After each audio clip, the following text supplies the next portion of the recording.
আমাদেরকে মসজিদের জিলহজ মাসের প্রথম জুমা, এই মাসের মাহফিল আমরা করি নাই। এই যে প্রথম 10 দিন চলছে, আজকে জিলহজের 2 তারিখ চলছে, এই যে জিলহজের প্রথম 10 দিন, এটা এমন ফজিলতপূর্ণ, আল্লাহ এই 10 দিনের মাহফিল আল্লাহ নিজে করা শুরু করে দিয়েছেন। সেজন্য আল্লাহ কোরআনে বলছে ওয়াল ফজরি, ফজরের কসম। ফজর মানে এই যে নামাজ পড়েছেন ফজরের, ওই সময়ের কসম। কেন? আল্লাহর কাছে যত সময় আছে সব সময়ের মাঝ থেকে ফজর বড় দামি। এরপর বলছে ওয়ালায়ালিন আশ, 10 রাতের কসম। আল্লাহ তাবারক ওয়া তাআলা কসম করেছেন। আমরা কসম করি আল্লাহর কসম, আমরা কসম করি আল্লাহর ইজ্জতের কসম, আমরা কসম করি আল্লাহর সম্মানের কসম। কিন্তু আল্লাহ বলছে ওয়াল ফজরি, ফজরের কসম, ওয়ালায়ালিন আশ, 10 রাতের কসম। এখন এই 10 রাত কোন রাত? হযরতে আব্দুল্লাহ ইবনে আব্বাস রাদিয়াল্লাহু তাআলা আনহুমা বলছে কুন্নাল লায়ালিল উওয়াল মিন জিলহজ, এই জিলহজের প্রথম যে 10 রাত আছে, আল্লাহ ওই 10 রাতের কসম করা শুরু করে দিয়েছেন। তাহলে এত দামি আল্লাহ হয়ে জিলহজের 10টা রাতের কসম করছে। রাত মানে দিন সহ চলে এসেছে। এই 10 দিন রাতের কসম করছে কে? আল্লাহ। কেন কসম করছে? আমার কামলিওয়ালা রাহমাতুল লিল আলামিন বলছে আন্নাহা আফদালু আইয়ামিদ দুনিয়া, এই দুনিয়ায় যত দিবস আছে, এই দুনিয়ায় যত রাত আছে, সকল দিন রাতের চেয়ে আমার আল্লাহ জিলহজের 10 দিনকে দামি করে দিয়েছেন। সেই জন্য উলামায়ে কেরাম বলেছেন যে 3-10 সবচেয়ে দামি। কয় 10? 3-10 সবচেয়ে দামি।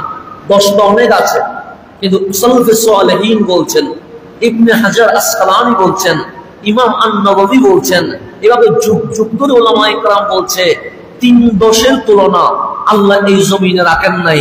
1 নাম্বার, পহেলা মুহররম থেকে 10ই মুহররম, এই আশুরার 10 দিন সবচেয়ে দামি। 2 নাম্বার, জিলহজের প্রথম থেকে এই 10 দিন সবচেয়ে দামি। 3 নাম্বার, মাহে রমজানের শেষ 21 থেকে 30, এটা সবচেয়ে দামি। এই 3-10-এর চেয়ে দামি আর কোনো 10 নাই। সেই জন্য স্পেশাল এই সময় দোয়া মুনাজাত কবুল হওয়ার সময়, এই সময় ইবাদত কবুল হওয়ার সময়, এই সময় আপনার জিকির কবুল হওয়ার সময়।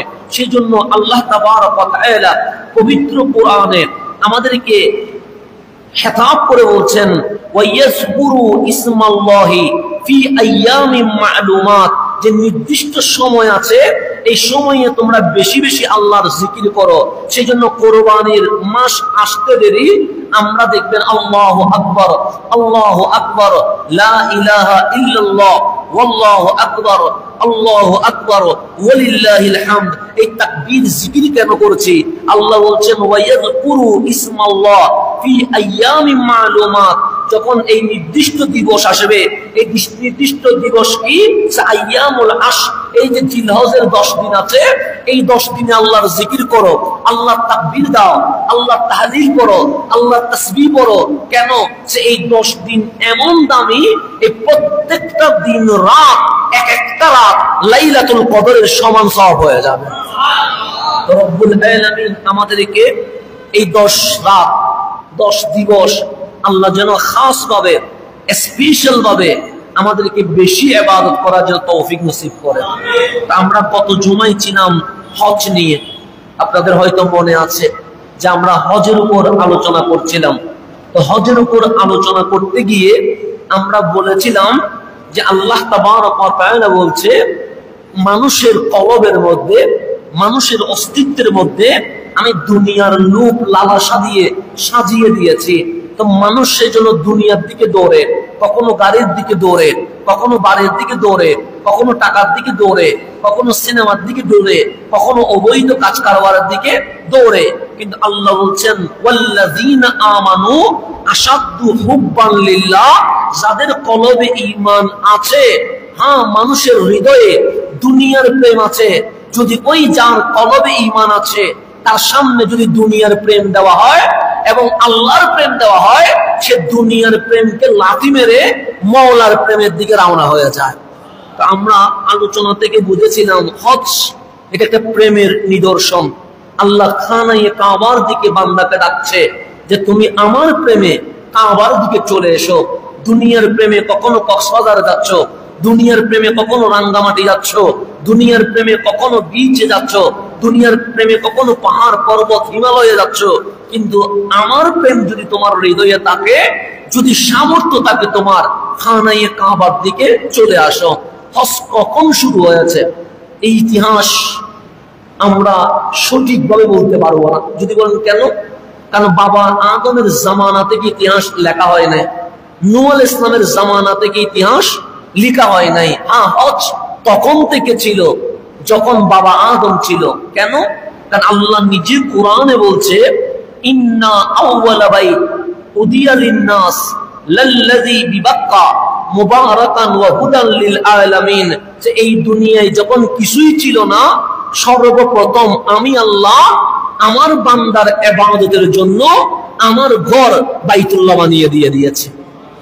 যখন আমি আপনি ছিলাম না তখনও বাইতুল্লাহ ছিল কি ছিল না? ছিল। সেজন্য এই জাজিরাতুল আরবে গেলে একটা রাজধানী, একটা জায়গার নাম হচ্ছে জেদ্দা। জেদ্দা এটা কোত্থেকে আসছে?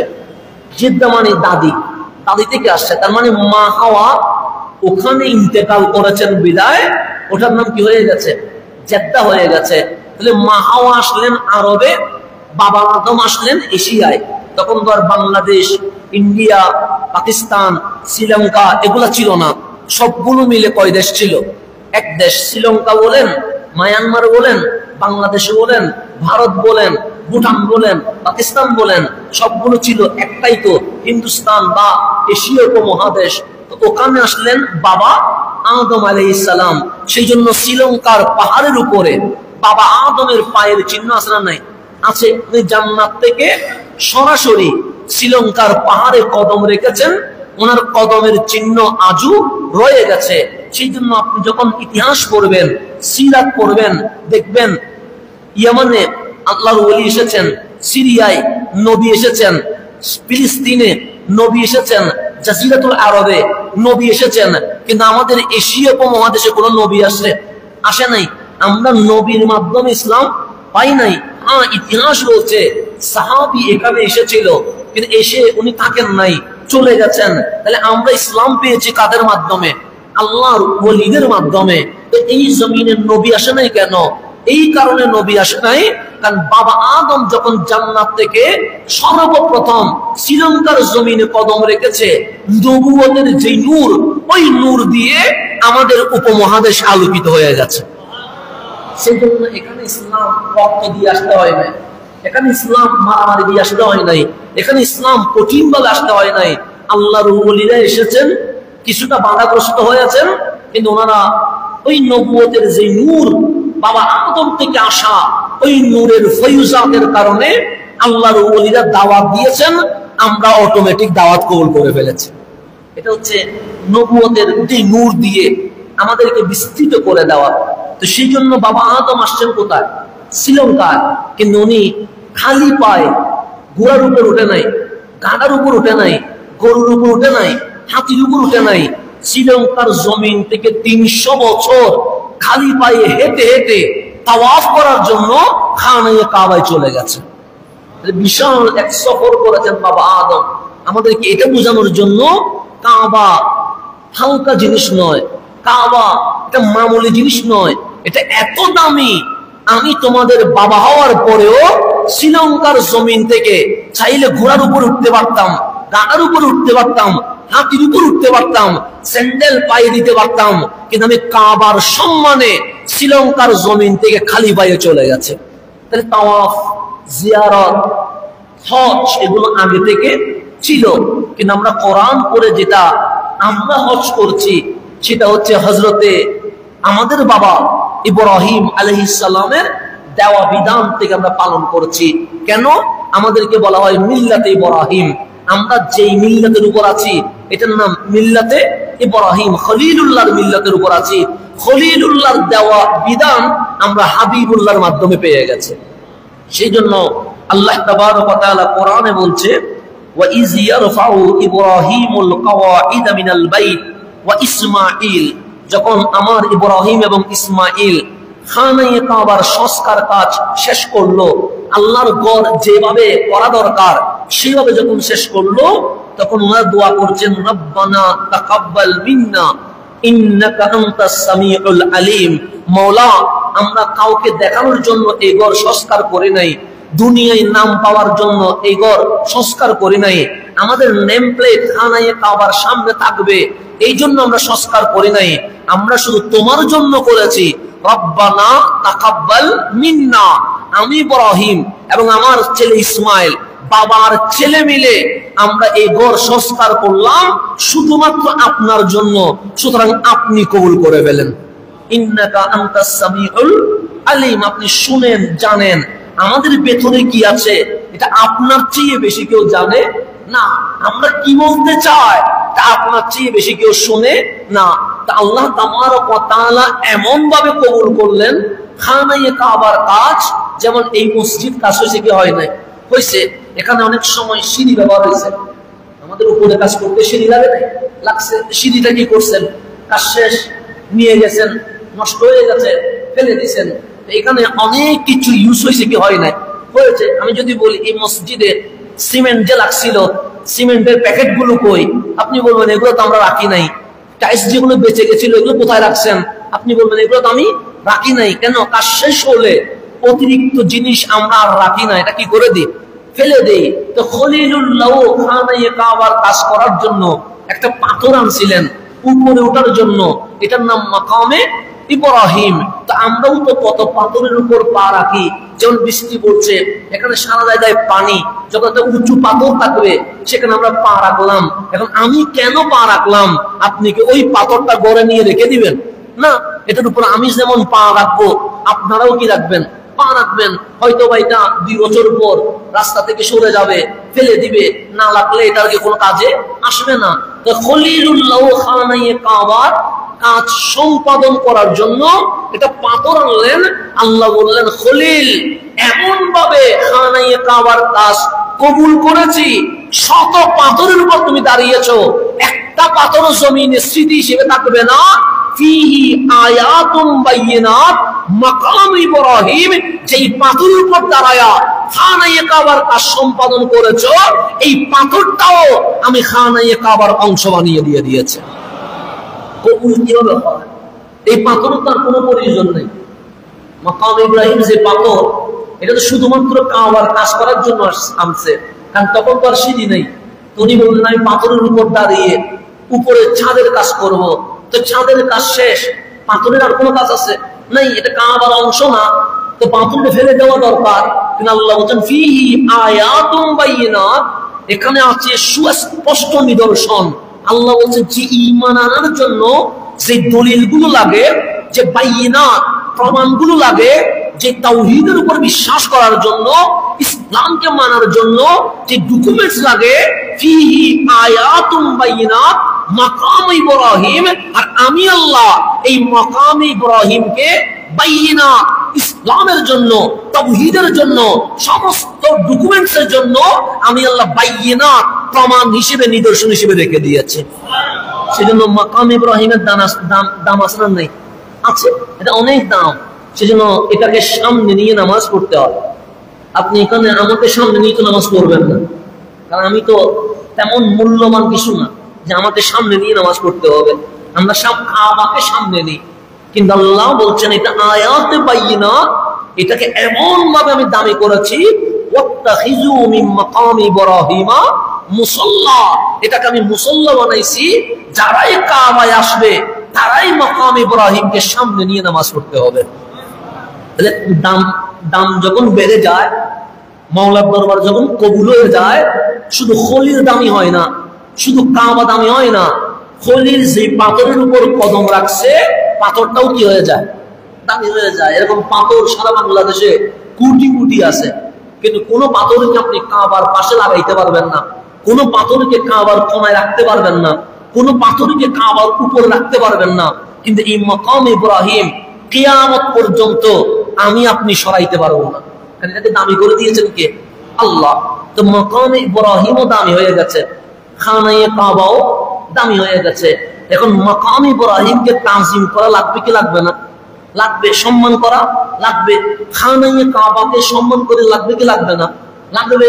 মিনা, মুজদালিফা, সাফা, মারওয়া এগুলাকে সম্মান করা লাগবে কি লাগবে না? লাগবে। আরাফার মধ্যে তাজিমে বসে আপনার মুনাজাত করা লাগবে কি লাগবে না? লাগবে। কেন? আল্লাহ যালিকা, আর বাস্তবতা হচ্ছে ওয়ামাই ইউআযিম শাআইরাল্লাহ, যে আল্লাহর নিদর্শনাবলীকে সম্মান করে, ইউআযিম তাজিম করে, সম্মান করে, ফাইন্নাহা মিন তাকওয়াল কুলুব, তাহলে বুঝতে হবে তার কলবে কি আছে? তাকওয়া আছে। সে সত্যি আল্লাহরে ভালোবাসে, সে সত্যি আল্লাহরে ভয় পায়। তা আল্লাহরে যে ভালোবাসে এটার নিদর্শন কি? আল্লাহ ওয়ামাই ইউআযিম শাআইরাল্লাহ, যে আল্লাহর নিদর্শনকে কি করে? তাজিম করে। সেজন্য আল্লাহ ইন্নাস সাফা ওয়াল মারওয়াতা মিন শাআইরিল্লাহ, সাফা মারওয়া আল্লাহর নিদর্শন, খানায়ে কাবা আল্লাহর নিদর্শন, মাকাম ইব্রাহিম আল্লাহর নিদর্শন, এভাবে করে মিনা, মুজদালিফা, আরাফা আল্লাহর নিদর্শন। এখন বলেন আল্লাহর নিদর্শনকে যদি সম্মান করতে হয়, বাস্তবতা ইত্তেফাকাল উলামা, এটা নিয়ে কোনো মারামারি নাই, এটা নিয়ে কোনো দলাদলি নাই, এটা নিয়ে কোনো প্রকার মতবিরোধ নাই। মদিনার চেয়ে মক্কা দামি। মদিনার চেয়ে কি দামি? মক্কা দামি মদিনার চেয়ে। কিন্তু ইত্তেফাকাল উলামা, আমার নবীর যে রওজা আছে, আমার নবীর রওজা মুবারকটা আরাফার চেয়ে দামি, মিনার চেয়ে দামি, মুজদালিফার চেয়ে দামি, সাফা মারওয়ার চেয়ে দামি, খানায়ে কাবার চেয়ে দামি। শুধু তাই নয়, আরশুল লৌহ কলমের চেয়ে কামলিওয়ালার রওজা কোটি গুণ দামি হয়ে গেছে। সাফা মারওয়াকে যদি তাজিম করতে হয়, যেই নবীর রওজা আরশের চেয়ে দামি, ওই নবীর রওজারে তাজিম করা লাগবে কি লাগবে না? লাগবে। আর আল্লাহ কোরআনে বলছে ওয়ামান ইউআযিম শাআইরাল্লাহ, যে আল্লাহর নিদর্শনকে কি করে? তাজিম করে, সম্মান করে, ফাইন্নাহা মিন তাকওয়াল কুলুব, এটাই প্রমাণ করে তার অন্তরে কি আছে? আল্লাহর ভয় আছে, সে খোদাবীর অর্জন করেছে।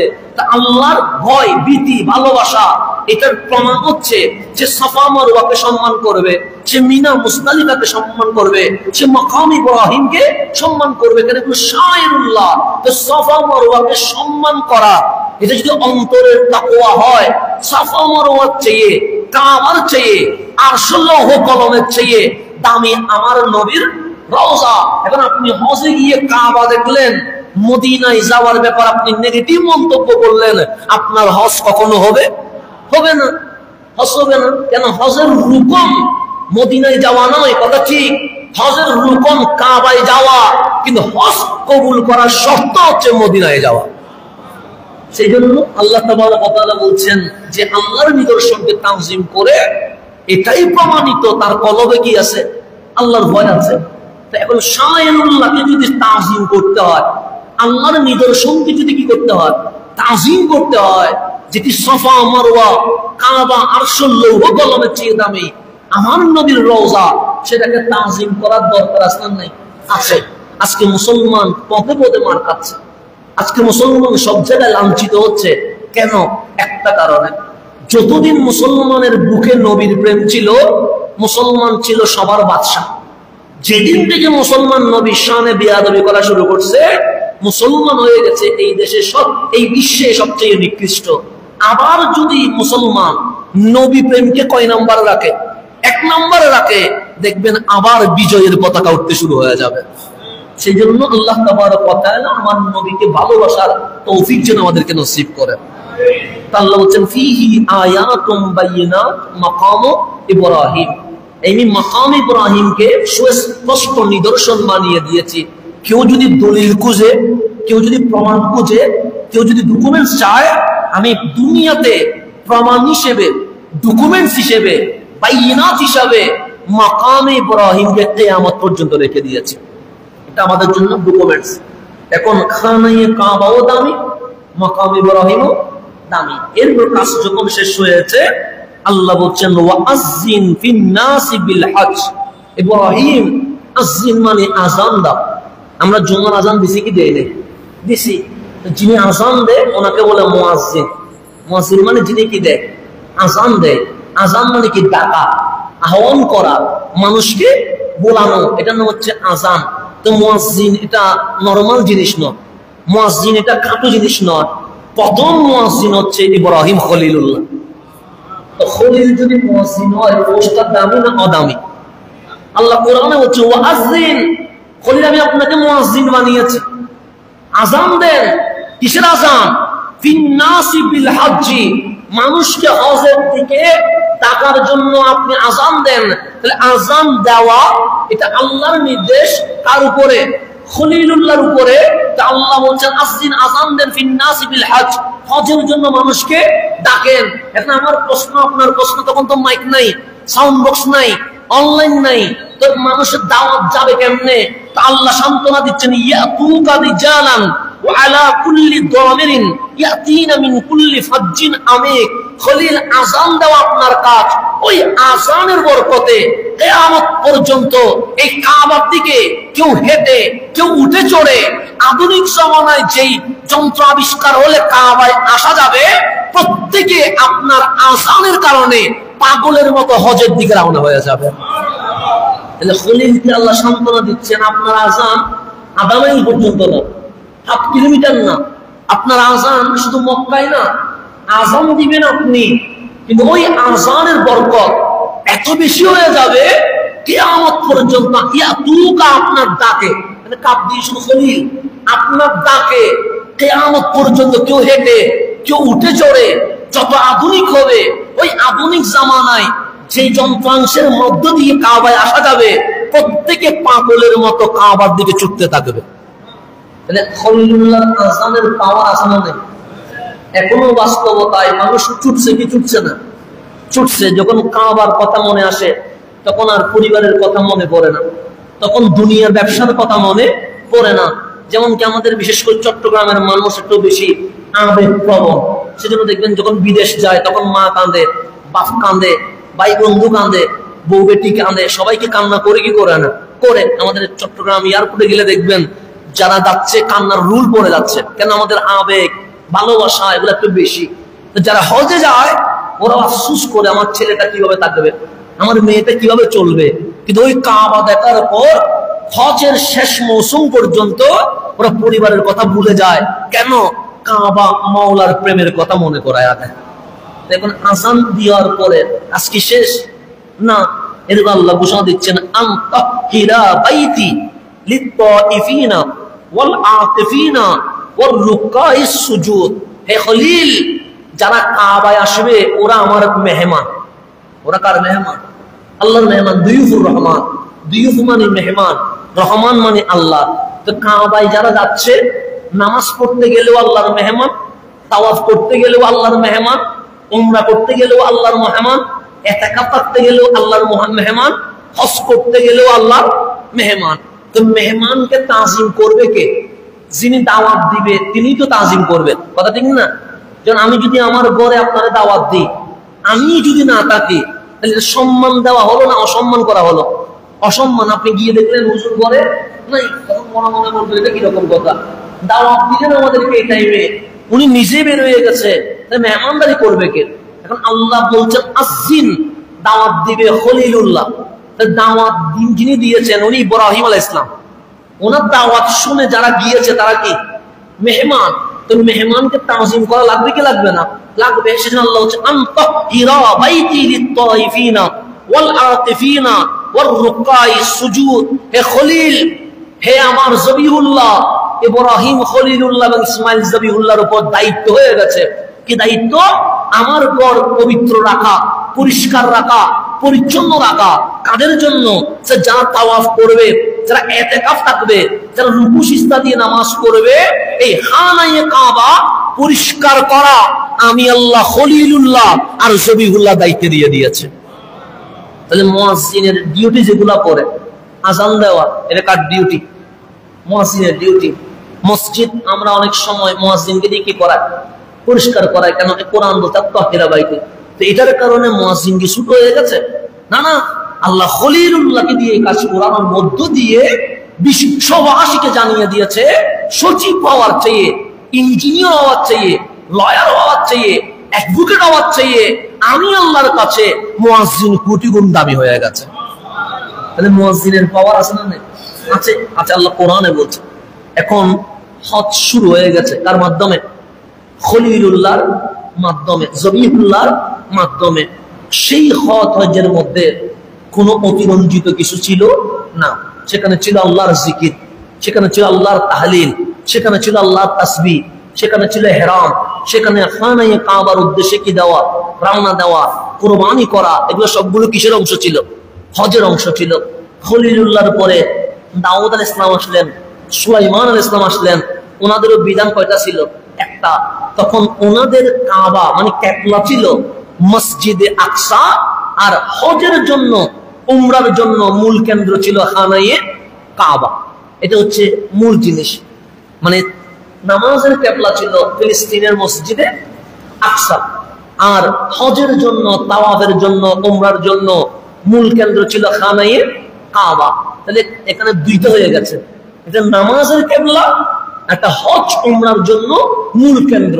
গড় কয়টা হয়ে গেছে?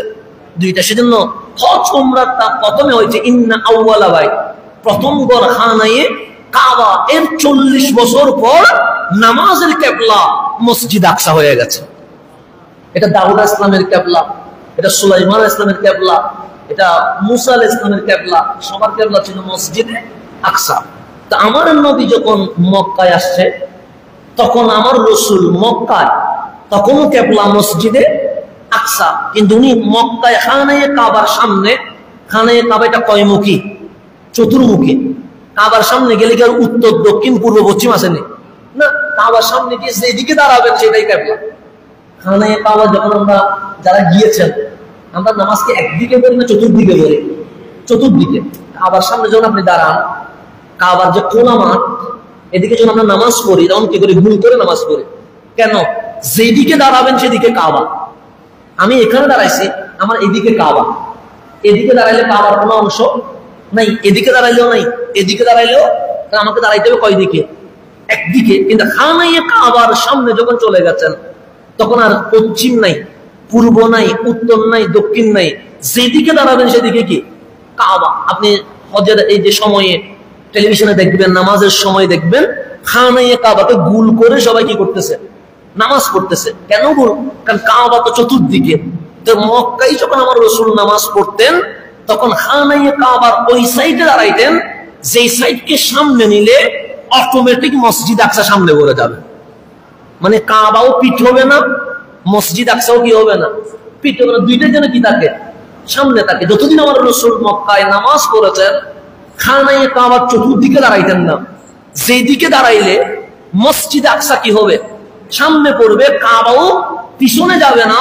কামলিওয়ালা রাসূল সেদিকে দাঁড়াতেন, যার কারণে কাবাও সামনে হইতো, মসজিদ আকসাও কি হইতো?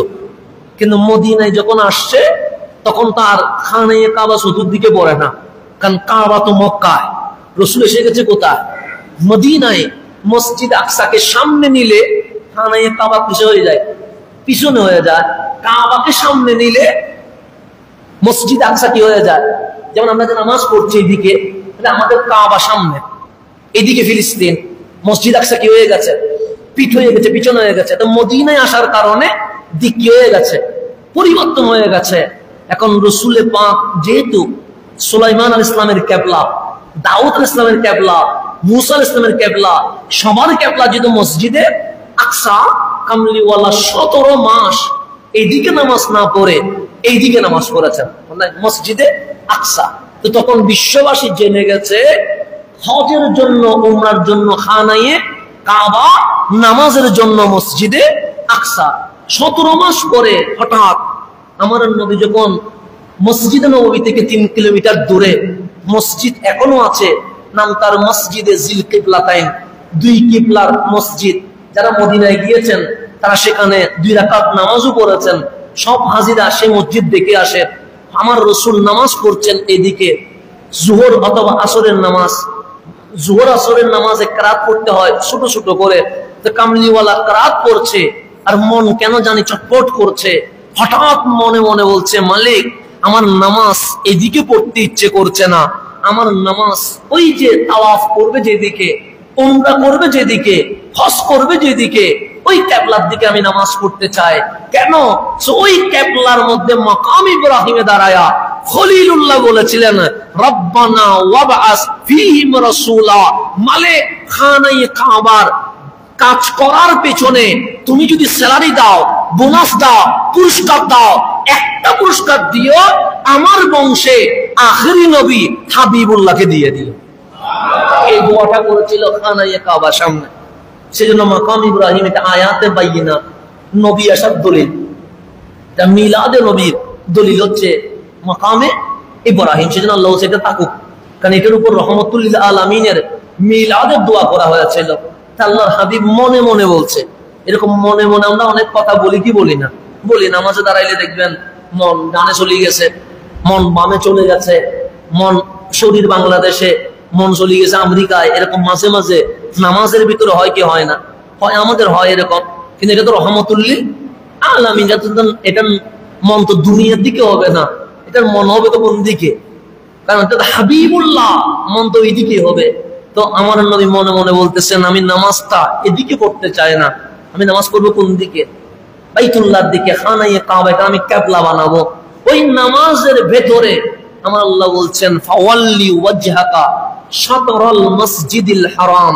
হাবিব এখন চাইছেন, আপনাকে যদি এখন না দেই এটা আমার ভালো লাগবে না। কেন চেয়েছেন কে? হাবিবুল্লাহ। এখন নামাজের ভেতরে আপনি মসজিদে আকসা বাদ দিয়া খানায়ে কাবাকে কিবলা বানায়া দেন। কেন? সে ফালানুওয়াল্লিয়ান্নাকা কিবলাতান তারদাহা। আমি উত্তর দক্ষিণ পূর্ব পশ্চিম দিয়ে কি করব? আমি মসজিদ আকসার কাবা দিয়ে কি করব? আমার হাবিব যেদিকে খুশি, আমার হাবিব যেদিকে রাজি, আমি আল্লাহ সেটারে কিবলা বানায়া দিয়ে দিব। এরপর থেকে খানায়ে কাবা এটা হজেরও কিবলা, এটা উমরারও কিবলা, এটা তাওয়াফেরও কিবলা, এটা বিশ্ব মুসলমানের জন্য কিয়ামত পর্যন্ত নামাজের কিবলা হয়ে গেছে। তো এই খানায়ে কাবার হজ তো খলিলুল্লাহ এসেছেন, এরপর দাউদ আলাইহিস সালাম এসেছেন, এরপর সুলাইমান আলাইহিস সালাম এসেছেন। মাঝখানে অনেক গ্যাপ আছে না? নাই, আছেন। ঈসা রুহুল্লাহ এসেছেন 500 বছর পরে, 570 খ্রিস্টাব্দে মা আমেনার গড়ে রহমতুল লিল। তো ঈসা আলাইহিস সালাম থেকে আমার নবী পর্যন্ত কয় বছরের গ্যাপ? 500 বছরের গ্যাপ। এ মাঝখানে কোনো দাওয়াত নাই, মাঝখানে কোনো দ্বীনের কাজ নাই, মাঝখানে কোনো মাহফিল নাই। এই সুযোগে এই হজের ভেতরে খোরাফাত ঢুকে গেছে। এই হজের ভেতরে অনইসলামিক অবৈধ জিনিস কি হয়ে গেছে? ঢুকে গেছে। যেমন আপনি প্রথম হচ্ছে কুসংস্কার ঢুকে গেছে। কুসংস্কার কি? ওনারা মনে করতেন এহরাম পড়লে গড়ের মূল দরজা দিয়ে কি করা যাবে না, ঢুকা যাবে না। তো ঢুকতে হবে কোন দিকে? পিছনের জানালা দিয়ে, পিছনের দরজা দিয়ে, পিছনের দেওয়াল টপকায়া ঢুকতে হবে। তখন যারা হজ করতেন, মানে আমার রাসূল দুনিয়ায় শুভ আগমনের আগে এবং পরে, তখন তারা ইহরাম বেঁধে আর ঘরের ভিতরে সামনের দরজা দিয়ে প্রবেশ করতেন না। করতেন কোন দিয়ে? পিছনে জানালা দিয়ে, দেওয়াল টপকায়া, অথবা পিছনে যে দরজা থাকে সেদিক দিয়ে। এটার ওরা মনে করতেন সওয়াবের কাজ। তামান নবীর মাধ্যমে কি হয়েছে? আল্লাহ বলছেন, ওয়ালাইসাল বিররা বিআন তাতুল বুয়ুত মিন যুহুরিহা। তোমরা যে ঘরের প্রবেশদ্বার পিছন দিয়ে যে প্রবেশ করতেছো, এখানে কোনো সওয়াব নাই। সামনে ঢুকলেও যা, পিছন দিয়ে ঢুকলেও তা। তো ওয়ালাকিন্নাল বিররা মান ইত্তাকা, সামনে দিয়ে ঢুকলা না পিছন দিয়ে প্রবেশ করলা, এটা আমার দেখার বিষয় না। সবচেয়ে সওয়াবের কাজ হচ্ছে যে আল্লাহরে ভয় করেছে। তাহলে প্রথম কুসংস্কার আমার নবী কি বলে দিয়েছে? বন্ধ করে দিয়েছে যে ইহরাম করলে পিছন দিয়ে ঢুকলে কোনো সওয়াব নাই, সামনে দিয়ে প্রবেশ করবা। মূল জিনিস হচ্ছে সামনে আর পিছনে না, মূল জিনিস হচ্ছে কারে ভয় করা? আল্লাহরে। এই কুসংস্কার আমার রাসূল বন্ধ করে দিয়েছেন। 2 নাম্বার কুসংস্কার হচ্ছে হজে গেলে ওনারা মনে করতেন হজের সময় উমরা করা যাবে না, শুধু হজ করবে, এখানে উমরা করার কোনো সুযোগ নাই। এটাও একটা কুসংস্কার। তো হজের মৌসুম আসলে ওনারা মনে করতেন জিলহজ শুধু হজের জন্য, জিলহজের বাইরে উমরা করবে, জিলহজে উমরা করার কোনো সুযোগ নাই। আমার আল্লাহ এটাও বন্ধ করে দিয়েছেন, ফামান হাজ্জাল বাইতা আবি তামারা ফালা জুনাহা আলাইহি আন ইয়াতাওয়াফা বিহিমা। আল্লাহ বলেছে হজ করো অথবা উমরা করো, তোমরা সাফা মারওয়া কি করবা? সাই করবা। তাহলে হজের মাসে হজও করতে পারবা, হজের মাসে উমরাও করতে পারবা। 3 নম্বর কুসংস্কার ছিল ইহরামের কাপড় পরে যখন হজের জন্য বের হয়েছে ওরা মনে করতো খাওয়া দাওয়ার জন্য কিছু নেওয়া যাবে না। কেন যাচ্ছি কার ঘরে? আল্লাহর ঘরে। আল্লাহ বলছেন এটাও কুসংস্কার। তোমরা যে বিশাল সফর করছো, সফরের জন্য পাতিও কি করো, রেডি করো, কারণ এটা খাবার নিতে হবে। কারণ তুমি চেষ্টা না করলে আমি তো তোমারে কলা চুলে মুখের মধ্যে দিতে পারবো না, সুতরাং তোমার কলাটা তো নিতে হবে। রিজিকের ব্যবস্থা করবেন কে? আল্লাহ। কিন্তু আমাদের চেষ্টা করা লাগবে কি লাগবে না? চাকরি করতে হবে, ব্যবসা করতে হবে। সেজন্য ইসলাম মানে এটা না বউ বাচ্চা বাদ দিয়া পাহাড়ে চলে যাবেন, এটার নাম ইসলাম না। বউ বাচ্চার সাথে থেকে ফজরের নামাজ আদায় করবেন, এটার নাম ইসলাম। সেজন্য আপনি অনেক মনে করেন পাহাড়ে চলে গেলে মনে ইসলাম হয়ে যাবে, না। আপনি ঘর বাড়ি ছেড়ে দিলে মনে ইসলাম হবে, না। ঘর বাড়ি থাকতে হবে, বউ বাচ্চা থাকতে হবে, তাদের রিজিকের ব্যবস্থা করতে হবে। কেন? তুমি যতক্ষণ তাদের জন্য কাজ করছো আমি আল্লাহ সেটা তোমাদের জন্য ইবাদত হিসেবে গণ্য করে দিয়েছে। সেজন্য আপনি মায়ের সেবা করবেন, এটা ইবাদত।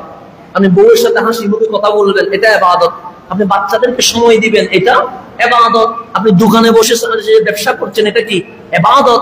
আপনি 12 ঘন্টা চাকরি করছেন, যদি এটা হালাল হয় এটা ইবাদত। আপনি এই দুনিয়ার রিজিকের জন্য হাঁটছেন, আপনার মা বাবা সকলের রিজিকের জন্য, এটা কি ইবাদত। সেজন্য ইসলামের মধ্যে 24 ঘন্টা ইসলামী শরীয়ত মোতাবেক যদি চলা যায় প্রত্যেকটা সেকেন্ড ইবাদত হয়ে যাবে। সালাম দিলে ইবাদত, হাসলে ইবাদত, সবকিছুতে কি ইবাদত। কিন্তু চলতে হবে ইসলাম যেভাবে বলেছে সেইভাবে। এখন ইয়া ছিল যে খাবার নেওয়া যাবে না, কেন? বলছে আমি যাচ্ছি আল্লাহর ঘরে, সুতরাং আমি এখানে শুধু না খেয়ে থাকবো। আল্লাহ বলছে না, তোমার আমি খাইতে নিষেধ করি নাই, তোমার রিজিক দিয়েছি তো খাওয়ার জন্য, এই দুনিয়া সাজিয়েছে তোমার জন্য, খাবাও, ঘুমাবেও, আমার চাকরি বাকরিও করবা, তার পাশাপাশি আমি যে নামাজ দিয়েছি, রোজা দিয়েছি, হজ দিয়েছি, যাকাত দিয়েছি, এটাও কি করবা? আদায় করবা। দুনিয়া করা তা হকুল ইবাদত হিসেবে ইবাদত হয়ে যাবে, নামাজ পড়া তা হকুল্লাহ হিসেবে ইবাদত হয়ে যাবে। ইবাদত কয়টা হয়ে গেছে? 2টা। হকুল ইবাদত, বান্দার হক দেওয়া, এটাও ইবাদত। হকুল্লাহ, আল্লাহর হক আদায় করা, এটাও কি ইবাদত। সেজন্য নামাজ পড়ে কি মসজিদে বসে থাকবো? না। আল্লাহ হচ্ছে তোমার নামাজ, তোমার জিকির আজকাল শেষ হয়েছে নি? আমরা বললাম মালিক শেষ হয়েছে। আল্লাহ এখন দুনিয়ায় নেমে পড়ো। মানে কেন পড়বো? রিজিক অনুসন্ধান করতে। তার মানে মসজিদে ছিলাম, এটা তো স্বভাবের কাজ ছিল। এখন যে তুমি বলছো রিজিকের জন্য আমি ঘুরবো, দুনিয়াতে ছড়িয়ে পড়বো, এটা কি হবে? আল্লাহ বলে এটাও ইবাদত হয়ে যাবে। মুসলমানের প্রত্যেকটা সেকেন্ড কি ইবাদত, প্রত্যেকটা ঘন্টা ইবাদত। চলতে পারলে পুরা জীবনটাই ইবাদত। সেজন্য গড়েতে কেউ ওলি হওয়া যায়, চাকরি করেও ওলি হওয়া যায়, রিক্সা চালাইও ওলি হওয়া যায়, ভ্যান গাড়ি চালাইও ওলি হওয়া যায়। ওলি হওয়ার জন্য পাহাড়ে যাওয়া কোনো শর্ত নয়, গড়েতে কেউ ওলি হওয়া যায়। আল্লাহ যেন আমাদেরকে শরীয়ত বুঝার তৌফিক নসিব করে। এখন আসেন তাহলে তাজাওয়াদু, আল্লাহ বলছে তুমি পাতিও সংগ্রহ করো, তুমি খালি হাতে যাইও না। সেজন্য হজের রুকনের মধ্যে অন্যতম রুকন হচ্ছে কাবায় যাওয়ার মতো সামর্থ্য থাকা। যাওয়ার মতো কি থাকা? আমরা শরীরে শক্তি আছে, কিন্তু বিমানের টিকিট করার মতো কি নাই? টাকা নাই। 1 মাস যে থাকবেন সে 1 মাস খাওয়ার মতো কি নাই? টাকা নাই। 1 মাস যে থাকবেন পরিবারে দেওয়ার মতো কি নাই? সামর্থ্য নাই। আপনার জন্য হজ করার দরকার নেই। কারণ আল্লাহ বলছে ওয়ালিল্লাহি আলান নাসি হিজ্জুল বাইতি মান ইসতাতা ইলাইহি সাবিলা। তোমার যাওয়ার মতো তোমার শুধু শারীরিক শক্তি নয়, তোমার কাছে আর্থিক কি থাকতে হবে?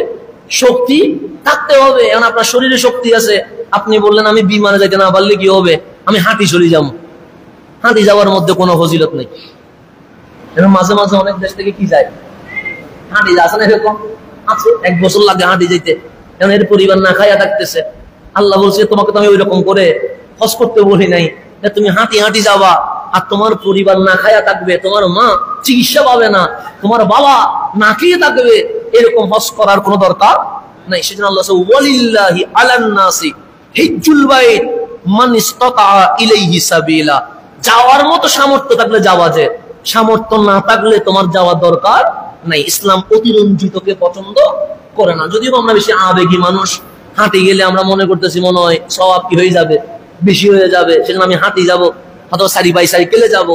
তা আপনার ঘর উপোস রেখে হেঁটে যাওয়ার মাঝে কোনো ফজিলত নাই। যাওয়ার মতো সামর্থ্য থাকতে হবে, শক্তিও লাগবে, টাকাও লাগবে। শক্তি আছে টাকা নাই, যাওয়ার দরকার নাই। টাকা আছে, শক্তি নাই, যাওয়ার দরকার নাই। মান ইসতাতা ইলাইহি সাবিলা, শক্তিও লাগবে, টাকাও লাগবে। সেজন্য যাদের হজে যাওয়ার মতো টাকা আছে, আপনি বয়স বেশি হওয়ার আগে হজ করা উত্তম। কেন? কারণ আপনি যখন বয়স বৃদ্ধ হয়ে যাবে তখন হুকুম আকাম ভালো করে পালন করা যায় না। সেজন্য তরুণ বয়সে হজ করতে পারলে এটাই ভালো। শয়তানকে পাথর মারা সুন্দরভাবে হয়, তাওয়াফ করা সুন্দরভাবে হয়, মিনা মুজদালিফায় অবস্থান করা সুন্দরভাবে হয়। আল্লাহ যেন আমাদেরকে জওয়ানি বয়সে হজ করার তৌফিক নসিব করেন। এরকম করে আবার অনেকে মনে করছে হজে গেছি, এখানে ব্যবসা বাণিজ্য করা যাবে না, শুধু জিকির করব, তসবিহ করব, তাহলিল করব, লাব্বাইক আল্লাহুম্মা লাব্বাইক এগুলা বলবো, দুনিয়াদারি করব না। আল্লাহ বলেন লাইসা আলাইকুম জুনাহুন আন তাবতাগু ফাদলাম মির রাব্বিকুম, যে তোমাদের কোনো গুনাহ নাই আল্লাহর ফজল, আল্লাহর অনুগ্রহ অনুসন্ধান করার মাঝে কোনো গুনাহ নাই। হজ করতে এসেছো, যেগুলো ফরজ ওয়াজিব সুন্নাহ এগুলাও আদায় করো, ব্যবসা করার সুযোগ থাকলে ব্যবসাও করো। আল্লাহ দুনিয়া করারও কি দিয়েছেন? সুযোগ দিয়েছেন। আল্লাহ বলছেন তুমি 45 দিনের জন্য গেছো, একদম ঘর বাড়ি ঘুরে যাওয়া এটাও না। লাইসা আলাইকুম জুনাহ, তোমাদের কোনো দোষ নাই, কোনো প্রকার গুনাহ হবে না, কোনো পাপ নাই। আন তাবতাগু ফাদলাম মির রাব্বিকুম, তোমাদের রব থেকে ফজল রিজিক অনুসন্ধান করার মাঝে কোনো গুনাহ হবে না। সুতরাং তুমি যদি মক্কায় ব্যবসায়ী হও, বিজনেসম্যান হও, তোমার ব্যবসাও চলবে, তোমার হজও চলবে, এটা কোনো সমস্যা নাই। তাহলে যত কুসংস্কার ছিল হযরতে খলিলুল্লাহর পরে এসে, ঈসা রুহুল্লাহর পরে এসে আমার নবী পর্যন্ত 500 বছরের যে গ্যাপ, এই গ্যাপের মাঝে যেগুলা কুসংস্কার ছিল, আমার নবী এসে সমস্ত কুসংস্কার কি করে দিয়েছে? বন্ধ করে দিয়েছে। যেটা আমার আল্লাহর বান্দার জন্য সহজ হয়, সুন্দর হয়, সাবলীল হয়, সেটাকে আমার নবী বিধান বানায়া খলিলুল্লাহর দেওয়া হজ আমার কামলিওয়ালা রাসূল জিন্দা করে দিয়ে দিয়েছেন। এটার নাম কি? হজ। তো হজ মানে মুহাব্বত। এই মুহাব্বতটা কেমনে হয়? সেজন্য আপনি নামাজ পড়েন।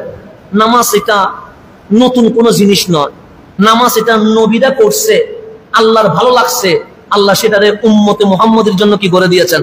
ফরজ করে দিয়েছেন। যেমন বাবা আদম আলাইহিস সালাম, ওনার তওবা যখন কবুল হয়ে গেছে, উনি জবলের রহমত, যে পাহাড়টা আছে রহমতের পাহাড়, যেখানে দোয়া কি হয়েছে? কবুল হয়েছে। তো ওখানে দোয়া কবুল হওয়ার পরে উনি মা হাওয়ার আওয়াজ শুনতে শুরু করে দিয়েছেন।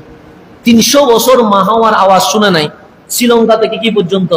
মক্কা পর্যন্ত। ওই জবলের রহমত পাহাড়ে দাঁড়ায়া যখন মাওলার দরবারে দোয়া করতেছেন, মালে 300 বছর রব্বানা জালামনা আনফুসানা বলে বলে দোয়া করেছি, আমার দোয়া থেকে কোনো ভুল আছে?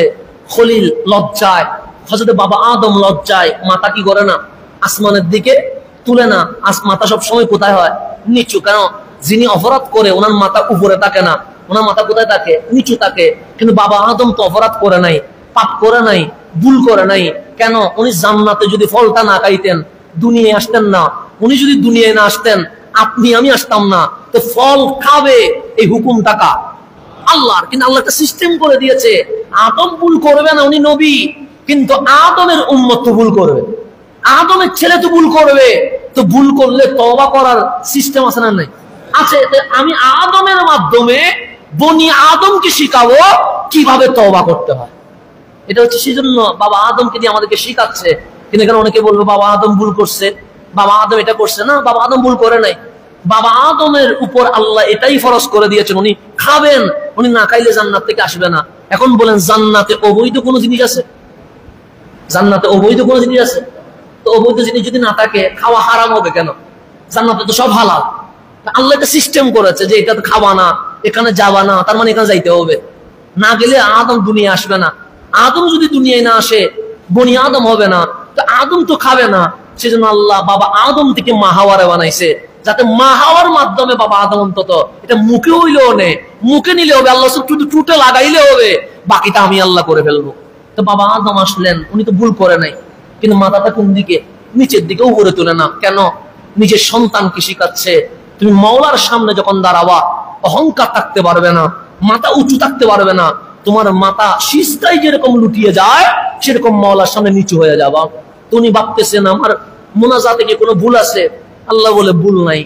ভুল নাই বলে কোরআনে রব্বানা জালামনা আনফুসানা এই আয়াত নাযিল করে দিয়েছেন।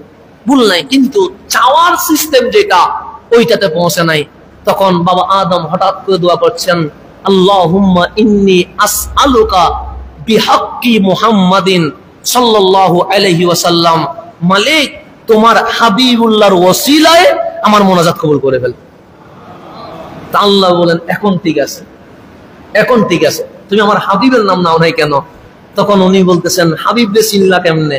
তখন বাবা আদম বললেন, মালিক তুমি যখন রু আমার ভিতরে দিছো, এটা আমি বলি নাই, এটা ইবনু তাইমিয়া বলতেছেন মাজমাউল ফাতাওয়ার মধ্যে, যখন আপনি আমাকে রু দিলেন আমার শরীর লড়াচড়া শুরু হয়েছে। ফারাফাতু রাসি, আমার মাথা আমি উপরে তুলছি, আমি মাথা ডানে বামে করি নাই, আমার জান আসার পর উপরে তুলছি। ফারাআইতু আলা কাওয়াইমিল আরশ, সর্বপ্রথম আমি আরশের কুটি দেখছি। আরশের কুটির মধ্যে মাকতুবান, সেখানে লেখা আছে লা ইলাহা ইল্লাল্লাহু মুহাম্মাদুর রাসূলুল্লাহ সাল্লাল্লাহু আলাইহি ওয়াসাল্লাম। তোমার পাশে ওনার নাম দেখতে পেয়েছি। সুতরাং আমি আদম বুঝে গেছি, মালিক যদি মাখলুকাত জগতে কাউরে ভালোবাসে, এটার নাম রহমাতুল লিল আলামিন। সুতরাং আমি ওনার উসিলায় দোয়া চাচ্ছি। আল্লাহ বলেন দোয়া কবুল হয়ে গেছে। এই দোয়া কবুল হইতে দেরি, জবলের রহমত থেকে মা হওয়ার আওয়াজ শুনতেছে কে? বাবা আদম। জবলের রহমত থেকে দৌড়ে আওয়াজ করতে আসতেছে। এই আওয়াজ কান আর আওয়াজ মিলায়া মিলায়া মিলায়া মিলায়া আরাফার জমিনে যখন আসছে, তখন বাবা আদম মা হওয়ার সাক্ষাৎ পেয়ে গেছে। আরাফা মানে পরিচয় পর্ব। দুনিয়াতে 300 বছর পর মা হওয়ার বাবা আদমের কি হয়ে গেছে? মোলাকাত হয়ে গেছে। ওই আরাফার মধ্যে যখন ওনাদের দুইজনের সাক্ষাৎ হয়েছে, তখন সময় ছিল ফজর। ওই ফজরের সময় বাবা আদম মাওলার শুকরিয়ায়, তওবা কবুল হওয়ার শুকরিয়ায় 2 রাকাত নামাজ পড়ছে। আল্লাহ বলে, এত ভালো লাগছে আমার আদমের নামাজ, আমি উম্মতে মুহাম্মদের উপর ফজরের নামাজ ফরজ করে দিয়ে দিয়েছি। এরপরে হযরত ইব্রাহিম আলাইহিস সালাম, উনি যখন ইসমাইল জবিউল্লাহকে কি করতেছে? কুরবানি করতেছে। কোথায়? মিনায়। তখন গলার উপর কি দিয়ে দিয়েছে? ছুরি দিয়েছে। কিন্তু ছুরি কি করে না? কাটে না। হঠাৎ করে জান্নাত থেকে কি চলে আসছে? দুম্বা চলে আসছে। খলিল কাটলেন, দুম্বা কি হয়ে গেছে? কেটে গেছে। চোখ খুলে দেখে ইসমাইল জবিউল্লাহ দাঁড়িয়ে আছে, এখানে কুরবানি হয়ে গেছে কি? দুম্বা। তখন খলিল বলছেন, মালিক তুমি তো স্বপ্নে দেখাইছিলা ইসমাইলরে কুরবানি করতে, কিন্তু ইসমাইলের গলার উপর ছুরি চালাইলাম, কাটে না, কিন্তু দেখলাম কোত্থেকে প্রাণী একটা চলে আসছে। আল্লাহ বলে, স্বপ্নে দেখাইছিলাম ইসমাইল, কিন্তু কবুল করলাম দুম্বা। এই যে কবুল করা, ইসমাইলকে কোরবানি করলে যে সওয়াব হইতো, আমি আল্লাহ এই দুম্বা কোরবানির মাধ্যমে ইসমাইলের কোরবানি কবুল করে ফেলেছে। এই ইসমাইলের কোরবানি যে কবুল করেছে, এই শুকরিয়ায় মিনার মধ্যে খলিলুল্লাহ আল্লাহর দরবারে 4 রাকাত নামাজ পড়েছিল। কয় রাকাত? সময় ছিল জোহরের। আল্লাহ জোহরের ওয়াক্তে আমাদের জন্য 4 রাকাত নামাজ ফরজ করে দিয়েছে। এটা হচ্ছে প্রেমের লীলা খেলা। এই একইভাবে হযরতে উযাইর আলাইহিস সালাম, নাম কি? হযরতে উযাইর। তো উনি একটা গ্রাম দিয়ে যাচ্ছে, যে গ্রামের মধ্যে কোনো কিছু নাই, ধ্বংস হয়ে গেছে। তো উযাইর বলতেছে, মালিক এটা আবার নতুন করে শহর হবে কেমনে? কে বলতেছেন? উযাইর। আল্লাহ ওনাকে সেখানে মৃত্যু দিয়ে দিলেন। তাকে হযরতে উযাইরকে 100 বছর ছিলেন কি অবস্থায়? মরা অবস্থায়। 100 বছর পরে আল্লাহ ওনারে আবার জীবিত করলেন। কয়শো বছর পরে? ওই দেখলেন মরা গ্রাম কি হয়ে গেছে? শহর হয়ে গেছে। ওই 100 বছর পর যখন উনি জিন্দা হইলেন, তখন সময় ছিল আসর। তা আল্লাহর দরবারে ওই 100 বছর পর যে জিন্দা হয়েছে, এই শুকরিয়ায় হযরতে উযাইর নামাজ পড়লেন। কয় রাকাত? আল্লাহ উম্মতে মুহাম্মদের উপর হযরতে উযাইরের ভালোবাসার নামাজ আমাদের উপর ফরজ করে দিয়ে দিয়েছে। তারপরে মাগরিবের কয় রাকাত? 3 রাকাত। হযরতে আইয়ুব আলাইহিস সালাম, উনি অসুস্থ ছিলেন। কে? আইয়ুব। ওনার শরীরের মধ্যে পোকা চলে আসছে, মাংস কি করে ফেলছে? খেয়ে ফেলছে। তো উনি সুস্থতা বোধ করছেন। যখন উনি সুস্থ হইলেন, সময় ছিল মাগরিব। সময় ছিল কি? মাগরিব। হযরতে আইয়ুব আলাইহিস সালাম নামাজে দাঁড়ায় গেছে। কিসের? ওই যে অসুস্থতা থেকে সুস্থতা হয়েছে, ওইটার শুকরিয়া আদায়ে কিসের? কোন ওয়াক্তে? মাগরিবে। নিয়ত করছে 4 রাকাতের। কয় রাকাতের নিয়ত করছে? 4 রাকাতের নিয়ত করছে। কে? হযরতে আইয়ুব আলাইহিস সালাম। কিন্তু অসুস্থতায় শরীর এত দুর্বল হয়ে গেছে, 3 নাম্বার রাকাতে উঠে আর দাঁড়াইতে পারে নাই, বসে গেছে। 4 রাকাত সম্পন্ন করতে পারে না। কয় রাকাত করতে পারছে? তো শরীর এত দুর্বল, 3 রাকাতে যে দাঁড়াবে, আর কি করতে পারতেছে না, দাঁড়াইতে পারতেছে না। তখন হযরত আইয়ুব ওই 3 রাকাতে বসে সালাম ফিরাই ফেলছে। আল্লাহ বলেন 3 রাকাত এটা অর্ধেক হইলেও আমি আল্লাহর দরবারে এত কবুল হয়ে গেছে, মাগরিব 2 রাকাত করব না, মাগরিব 4 রাকাত করব না, আমার আইয়ুব যেখানে স্টপ হয়েছে উম্মতে মুহাম্মদের জন্য 3 রাকাত করে দিয়ে দিয়েছে। এরপর এশারের নামাজ, এটা হচ্ছে আমার নবীর সুন্নাত। কার?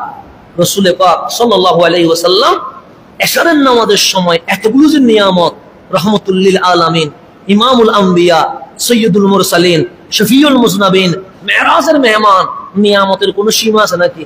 সীমা নাই। তখন আমার নবী শুকরানা এশারের ওয়াক্তে সর্বপ্রথম কয় রাকাত পড়ছে? 4 রাকাত। আমার নবীটাও আল্লাহর কাছে এত ভালো লাগছে, উম্মতে মুহাম্মদীকে ডাক দিয়ে বললেন, ও নবীর উম্মত, আমি এশা সহ ইনক্লুড করে আমার নবী রাসূলের মুহাব্বতের নাজারানা আমি উম্মতে মুহাম্মদীর উপর ফরজ করে দিয়েছি।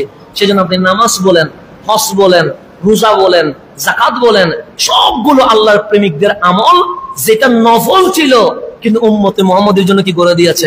ফরজ করে দিয়েছে। সেই জন্য এই মুহাব্বতের আমল যতটুকু মুহাব্বত নিয়ে আদায় করা যায় ততটুকুই আমাদের জন্য কি হবে? লাভ হবে। আল্লাহ তাবারক ওয়া তাআলা আমাদেরকে অন্তত একবার হলেও খানায়ে কাবার তাওয়াফ, মদিনায়ে মুনাওয়ারা সালামি কবুল করুক। আমিন।